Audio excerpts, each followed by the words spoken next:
여러분, 6월 이후에 하반기에 집값이 어떻게 될까요? 결론적으로 말씀을 드리면 저는 그럴 것 같아요.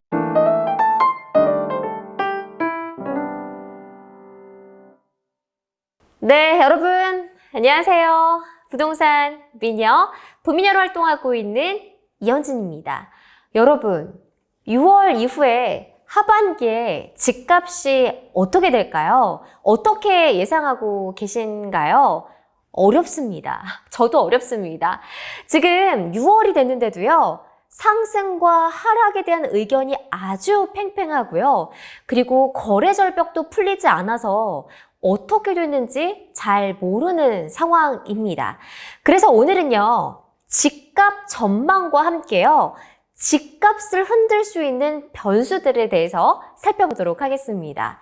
자, 여러분, 저는요, 6월이 되면 어느 정도 윤곽이 나올 줄 알았거든요. 그런데 6월이 됐는데도 아직까지 거래 절벽이 풀리지 않고 있고요. 상승에 대한 요소와 하락에 대한 요소가 아주 팽팽하게 맞물리면서 전문가들도 이 상승과 하락을 논하기에 어려운 시장이 됐습니다. 결론적으로 말씀을 드리면 저는 그럴 것 같아요.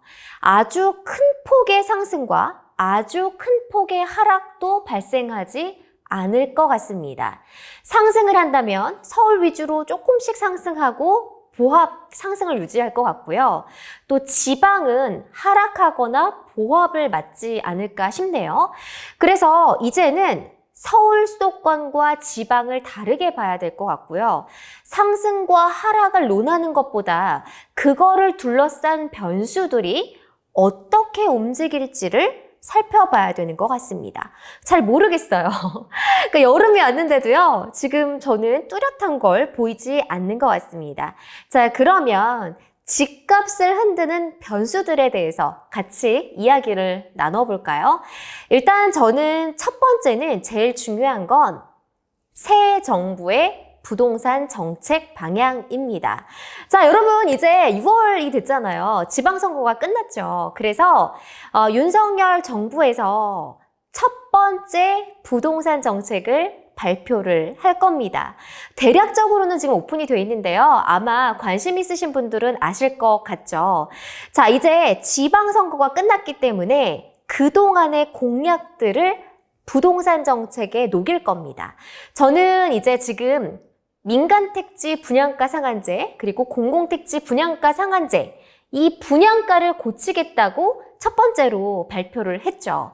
그 다음에 이 분양가 상한제를 고치면 분양가가 아무래도 오를 수밖에 없는 그런 상황인 것 같고요.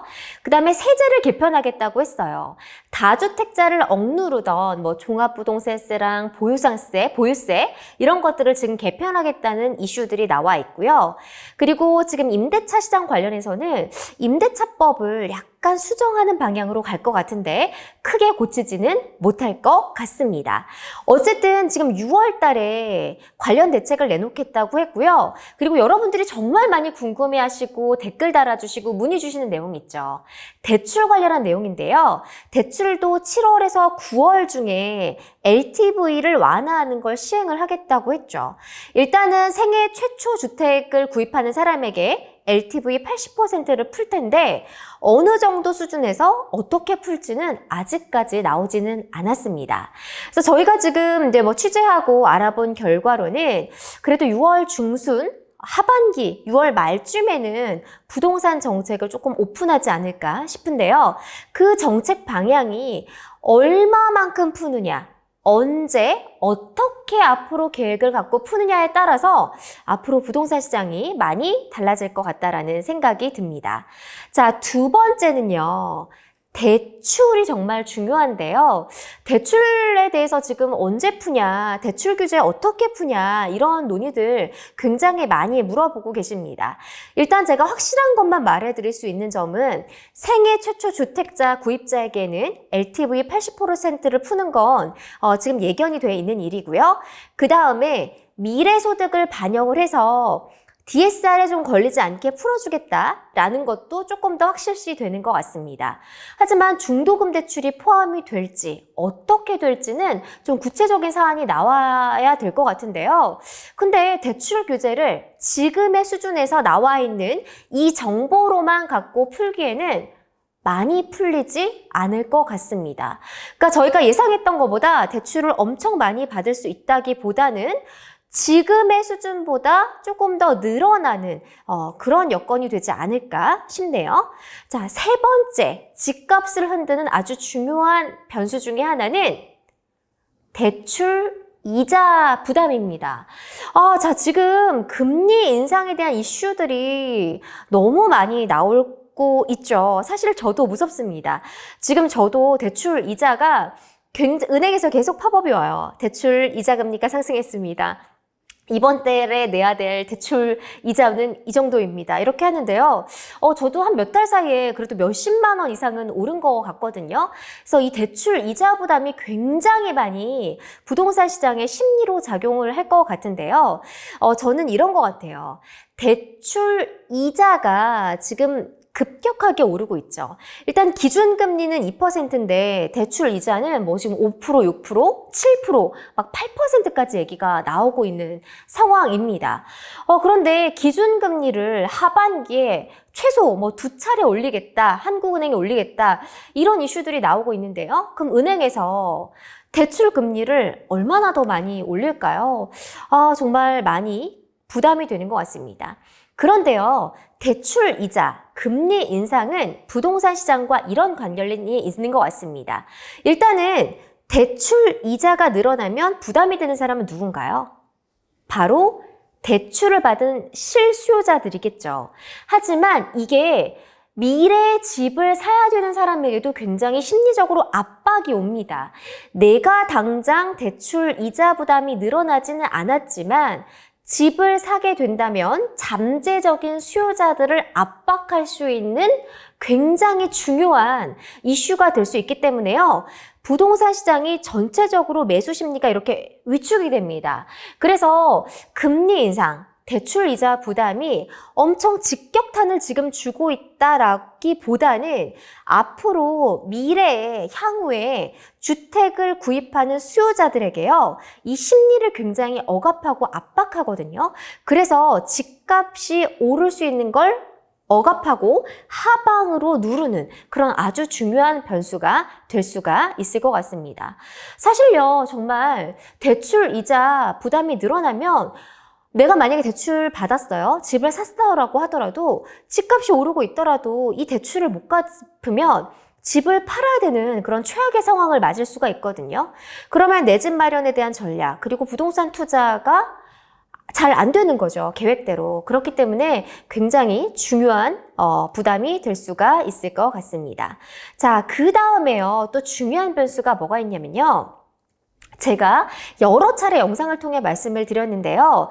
바로 전세 시장입니다. 자, 이거는 집값을 오르는 부담에 대한 이슈인데요. 지금 7월 말 그리고 8월 달 해서 그 전세 계약갱신 청구권이 끝난 물건들이 쏟아져 나올 겁니다. 지금 근데 이게 얼마만큼 전세 시장에 뭐 영향을 주냐 안 주냐 막 말들이 많은데요. 기본적으로 전세값은 제가 오를 거라는 말씀을 드렸죠. 그러면 전세값이 올랐을 때 과연 그 오른 전세금을 가지고 전세로 가느냐 아니면 매매로 갈아타는 수요가 얼마나 늘어나냐에 따라서 달라질 수 있을 것 같은데요. 근데 내가 만약에 지금 전세 계약이 끝났어요. 근데 집주인이 막 월세를 달라고 하고 전세금을 더 올려달라고 한단 말이죠.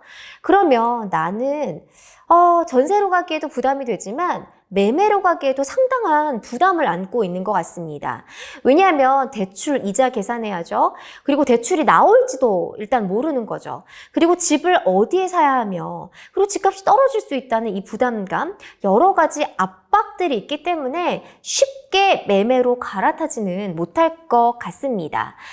그래서 지금은 결론적으로 이 수요가 굉장히 많이 위축이 돼 있고 매수 심리가 위축이 돼 있는 것 같습니다. 사실 부동산 시장은 이 심리가 굉장히 중요하잖아요.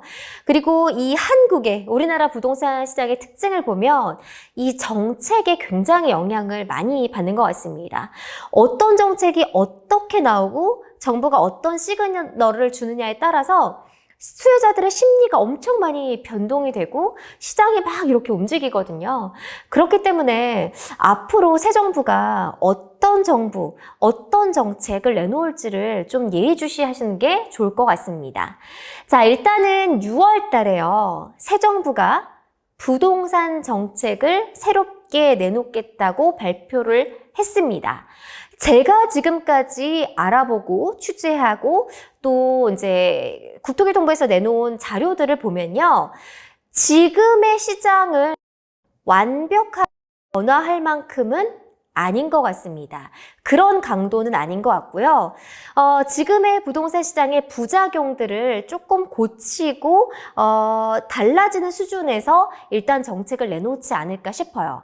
그리고 나서 시장의 변화 본 다음에 다음 스텝이 않을까 싶네요. 그렇기 때문에 지금의 부동산 시장을 완벽하게 흐름을 변화할 만한 그런 이슈는 아닐 것 같습니다. 그래서 결론적으로 당분간은 집값이 엄청 오르거나 엄청 내리지도 않을 것 같고요. 갑자기 막 거래량이 폭증을 하거나 급격히 떨어지도 없을 것 같습니다. 당분간은 정부 정책이 나오겠지만 나오더라도 조금 더 거래가 늘어나거나 뭐 이런 수준에서 그치지 않을까 싶네요. 여러분 저도 상황을 예의주시하면서 여러분들에게 또 발빠르게 내용을 전달해 드리도록 하고요. 또 앞으로는 또 정책 방향이 계속 나올 거니까요. 그런 내용들이 나오면 여러분들에게 더 신속하고 빠르게 전달 드릴 수 있도록 하겠습니다. 우리 함께 계속 부동산 시장이 어떻게 변하는지 또 정부가 어떤 정책을 내놓는지 살펴보면서 내 집 마련 전략 그리고 부동산 투자 전략 마련했으면 좋겠습니다. 여러분 궁금하신 사항은요. 개별적으로 궁금한 사항들 있잖아요. 댓글 남겨주시면 제가 항상 댓글 보고 있거든요. 여러분들과 소통하면서 또 내 집 마련 전략 짜보도록 하겠습니다. 여러분 날씨 더워졌는데요. 시원한 거 드시고 또 이제 곧 휴가가 다가오잖아요. 저 기분 좋은 하루 보내시길 바라겠습니다. 여러분 부미녀 이만 물러가 보도록 할게요. 감사합니다.